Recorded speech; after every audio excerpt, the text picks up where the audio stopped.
Bien amigos, ya estamos de regreso aquí en nuestro programa La Huella en el Tiempo y como ya lo habíamos mencionado antes de irnos al corte, hoy vamos a estar abordando la tercera parte de nuestro programa de prognosis criminológica aquí en La Huella en el Tiempo y vamos a comenzar con el comentario acerca de dos situaciones que ocurrieron, dos declaraciones que ocurrieron en nuestro estado de Puebla y que bueno, pues no han dejado bien parados a los políticos.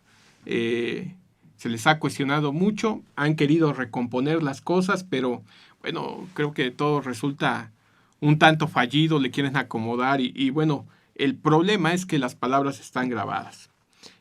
Por ejemplo, el primero de los casos que queremos comentar es el del diputado local, el diputado por el estado de Puebla, Pablo Fernández del Campo, que estuvo en una conferencia ahí platicando acerca del transporte público y escuchen ustedes nada más lo que dijo. Lo voy a repetir casi literal, tomado de la grabación que hay en las redes sociales, y dice: vemos asaltos a los usuarios del transporte público. ¿Qué puede llevar una persona en México que se traslada en el transporte público? Quizá unos cuantos pesos en la cartera. Puede llevar a lo mejor un dispositivo móvil. Puede llevar cosas básicas y elementales y baratas para la economía, pero que para ellos son elementos básicos de trabajo. No es culpa de ningún gobierno. Es un problema real que hay que contextualizar para saber de lo que estamos hablando. Ya posteriormente, este diputado ofreció disculpas y dice que las redes sociales han tergiversado su alusión en esta conferencia. Yo le quiero comentar, bueno, tal vez se ha tergiversado o no, pero lo que sí es cierto es que usted, diputado, no puede hacer este señalamiento de cosas muy baratas, porque tal vez usted traiga un iPhone y las personas que se suben al autobús pues traigan un Samsung, un Alcatel, no sé, pero es algo que les cuesta mucho dinero y obviamente usted lo toma como elementos básicos para el trabajo. Bueno, no es así, a veces ni siquiera pueden tener los elementos básicos de su trabajo los que viajan en el transporte público. Hay otros que sí y que tienen que utilizarlo porque no tienen otra forma de transportarse. De una u otra forma, no puede usted establecer estos parámetros de tratar de desdeñar los artículos que llevan. A usted, incluso, hace algún tiempo, levantó sus quejas porque le robaron los espejos de su automóvil. Y ahí sí cuestionó a la seguridad pública. Aquí, esto que refiere usted que no es culpa de ningún gobierno, yo lo pondría en tela de duda. Porque precisamente, por si no lo sabe, porque a veces a lo mejor también lo ignoran, al gobierno, y cuando hablo de gobierno usted sabe que se compone por poder judicial, poder legislativo, poder ejecutivo, le corresponde dar certeza a los bienes jurídicos de los integrantes de la población. ¿Y sabe qué es esa certeza? Eso se llama seguridad pública. Y sí es responsabilidad del gobierno. ¿Sí? No como usted lo aseveró, no es culpa de ningún gobierno. Eso no es cierto. ¿Sí? Si alguien está encargado de la seguridad pública en un Estado de Derecho, pues son las autoridades gubernamentales. ¿Que debe participar la ciudadanía? Sí, pero a ustedes les toca una parte muy importante que son todas las estrategias derivadas de la política criminológica y de las políticas públicas que se deben implementar para tratar de evitar que sucedan este tipo de hechos delictivos, este tipo de conductas antisociales. Lo que haya querido decir, y que creo que por ahí era el asunto, de contextualizar de qué estamos hablando, contextualizar el problema, sea cual sea el contexto que usted le hubiera querido dar, es un problema grave. Es un problema grave porque en un momento más vamos a dar datos de cuántos robos se han realizado. Porque ahí está otro dato importante. El señor es diputado y habla de asaltos. él debe saber, y al rato vamos a precisar en el programa, la diferencia entre asalto, atraco y robo. Usted debe saber que no se trata de un asalto. Es un robo.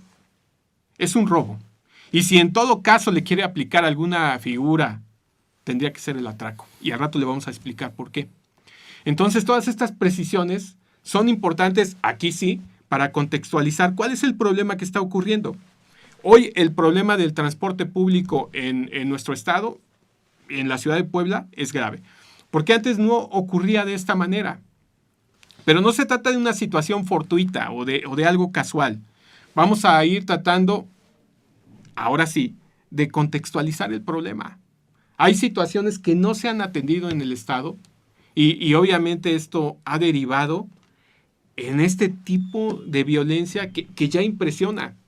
Que ya impresiona porque realmente, yo no sé, yo siempre he vivido en Puebla y nunca antes había visto una ola de violencia como la que estamos viviendo actualmente.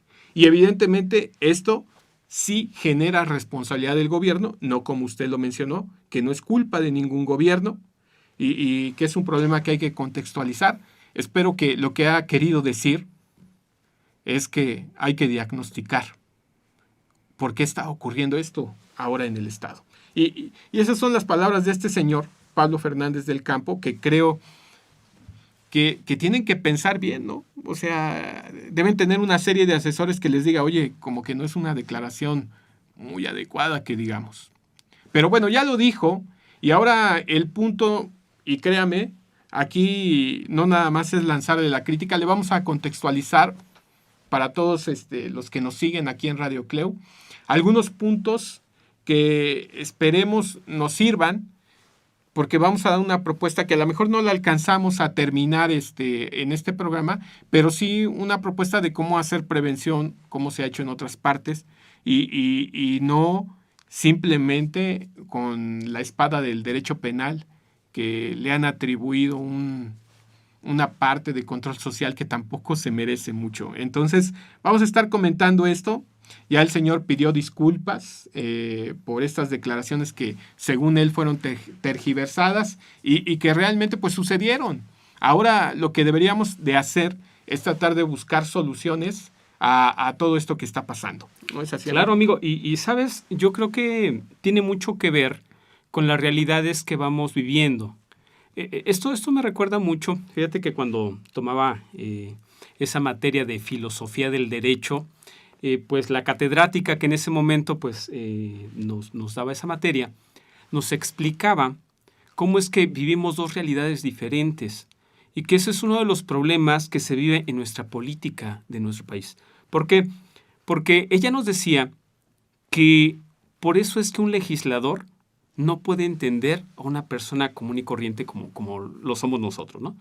Ella nos decía que mientras no sepan cuánto vale un litro de leche, mientras no vayan a las tortillas, o sea, mientras no se inmiscuyan o no vivan esto que nosotros vamos viviendo, difícilmente van a poder legislar a favor de una persona pues que va viviendo con estos recursos, con este trabajo, con estas posibilidades. Y no es que estemos hablando solamente de clases sociales, sino estamos hablando de que en México se viven diferentes vidas, o sea, la vida política, la vida de la clase social, y entonces ahí es en donde no podemos entender, digo, al menos yo ahorita que escucho toda esta declaración, pues no puedo entender, ¿no? El por qué lo dice, o sea, realmente es algo tan claro, tan tácito que no podemos comprenderlo. Y es lo mismo con la declaración del actual gobernador, Antonio Gali Fayad, que ha desestimado, amigo, la percepción de la inseguridad que se vive aquí en nuestro estado de Puebla. Y fíjate que aunque reconoce que como consecuencia, y cómo se maneja sobre todo, como consecuencia al combate al robo de combustible, se ha incrementado la comisión de otros delitos. Y de acuerdo a las declaraciones de este mandatario, las versiones acerca de que hay una crisis de seguridad en nuestra entidad poblana es falsa.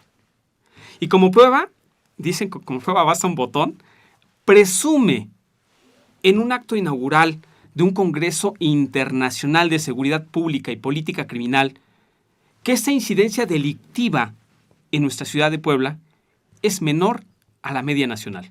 Ese es el argumento que utiliza nuestro gobernador.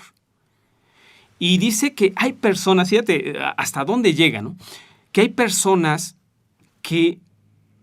malintencionadas que suben a toda esta información a las redes sociales, delitos que se han cometido en otros años, hace 3, 4 años, y que aparentemente se están cometiendo, se están realizando en este momento.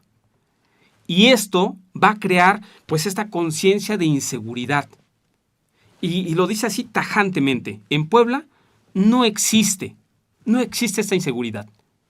Estamos por debajo de la media nacional. Qué valores. Yo, en verdad, cuando escucho esto, no sé si reír, si llorar, si preocuparme, ya no sabes qué hacer. Pero en realidad ahorita vamos a dar unos datos. Comentaba un periodista, Arturo Rueda, en El Cambio, en Crítica, decía datos duros contra perspectivas falsas. Y vamos a mencionar algunos datos duros para que nos digan si realmente la percepción de la inseguridad es falsa y que solamente se trata de todos estos malintencionados que hay en las redes sociales, caray. ¿No? Y aparte, por combatir el robo de hidrocarburos. El robo de hidrocarburos. Y le llama, dice que es el efecto cucaracha. De una vez, ojalá y los políticos se pusieran a leer un poquito y supieran que eso se llama la teoría del desplazamiento, para que ya dejen a las cucarachas. A las cucarachas en paz, ya las ves y las matas más sanguinariamente. Bueno, vamos a ir a una pausa y vamos a regresar con este programa de prognosis criminológica. Les recordamos nuestras redes sociales, Radio CLEU en Facebook, cleu.edu.mx/radio, en Instagram, CLEU Universidad, y en YouTube, Radio CLEU, nuestro canal, muy pronto ya habilitado. Y bueno, pues vamos a una pausa. Les recordamos el número en cabina. Claro, por supuesto, 2226-624946. Estamos en La Huella en el Tiempo. Regresamos.